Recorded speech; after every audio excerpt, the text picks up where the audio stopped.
Hi అండి, welcome to my channel. ఈ రోజు నేను మీకు మా అమ్మమ్మ చెప్పిన గుత్తి వంకాయ రెసిపీ చెప్తానండి. గుత్తి వంకాయ కూరని ఒక్కొక్కరు ఒక్కొక్క స్టైల్లో చేస్తారు. ఈ రోజు నేను మీకు చెప్పబోయే రెసిపీ చాలా బాగా కుదురుతుందండి. మీరు కూడా మీ ఇంట్లో ట్రై చేయండి. ముందుగా గుత్తి వంకాయలోకి ఉల్లిపాయ ముద్ద రెడీ చేసేసుకుందామండి. దానికోసం మిక్సీ జార్లో ఉల్లిపాయ ముక్కలు, టమాటో ముక్కలు, పచ్చిమిర్చి, వెల్లుల్లి, అల్లం వేసుకుని పేస్ట్ చేసుకోవాలి. ఇప్పుడు మనకు కావాల్సింది మెయిన్ రెసిపీ మసాలా పొడి. దానికోసం స్టవ్ వెలిగించి పాన్ పెట్టి అందులో కొన్ని వేరుశెనగ వేయించండి. వేయించిన వేరుశెనగ గుళ్ళని ఒక బౌల్లోకి తీసుకోండి. ఇప్పుడు మళ్ళీ స్టవ్ మీద పాన్ పెట్టి 2 స్పూన్ల తెల్ల నువ్వుల్ని బాగా వేయించుకోవాలి. బాగా వేయించిన నువ్వులను కూడా మనం వేరే ప్లేట్లోకి తీసేసుకోవాలి. ఇప్పుడు మళ్ళీ అదే ప్యాన్ని స్టవ్ మీద పెట్టుకుని పచ్చిశనగపప్పు 1 స్పూన్ వేసుకుని వేయించుకోవాలి. అవి కొంచెం వేగిన తర్వాత ధనియాలు, జీలకర్ర, 2 లవంగాలు, 1 ఇలాచి, తర్వాత 2 ఎండుమిర్చి వేసుకుని బాగా వేయించుకోవాలి. వేయించిన వాటిని ఒక బౌల్లోకి తీసుకోండి.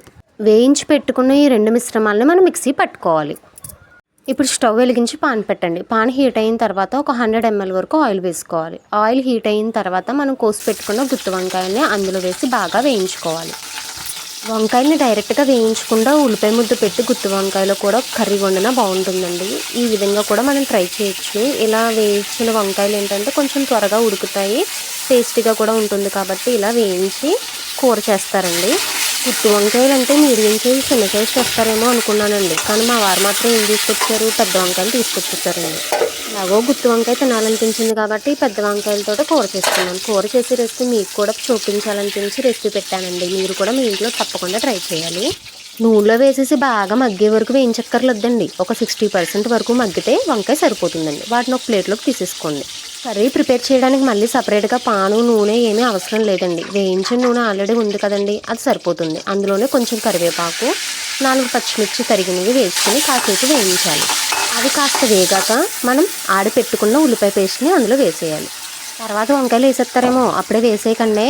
ఉల్లిపాయ పచ్చివాసన పోవాలండి. పచ్చివాసన పోయే వరకు కొంచెం వేయించాక ఆ తర్వాత మనం వేయించి పెట్టుకున్న వంకాయలు వేసుకుంటామన్నమాట.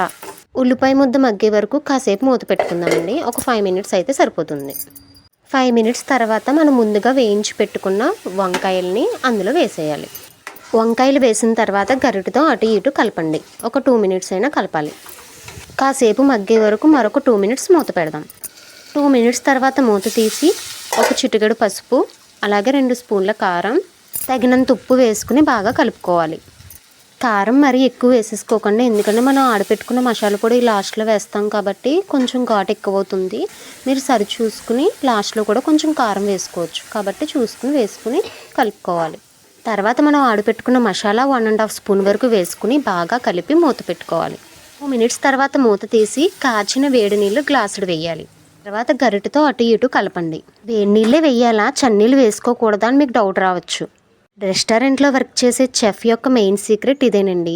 ఫుడ్ అయినా లేకపోతే ఏదైనా కర్రీ ప్రిపేర్ చేసేటప్పుడు వాళ్ళు కూల్ వాటర్ అనేది వేయరు, హాట్ వాటరే వేస్తారు. ఎందుకంటే అవే టెంపరేచర్ని మెయింటైన్ చేస్తూ కూర సరిగ్గా ఉడికేలా చేస్తాయి. అలాగే టేస్ట్నెస్ కూడా బాగుంటుంది. ఇప్పుడు లాస్ట్లో మనం ముందుగా ప్రిపేర్ చేసి పెట్టుకున్న నువ్వులు, అలాగే వేరుశెనగుల పొడిని ఒక 2 స్పూన్స్ వరకు వేసుకోవాలి. ఈ పొడి వేసుకోవడం వల్ల కూరలో టేస్టీనెస్ అలాగే గ్రేవీనెస్ కూడా కనిపిస్తుంది. అలాగే ఘాట్ ఏమైనా ఉంటే కూడా ఈ పొడులు తగ్గిస్తాయి. ఒక 2 minutes ఉడికించిన తర్వాత కొత్తిమీరతో గార్నిష్ చేసుకుంటే వేడివేడిగా గుత్తి వంకాయ కూర రెడీ అయిపోయినట్టే.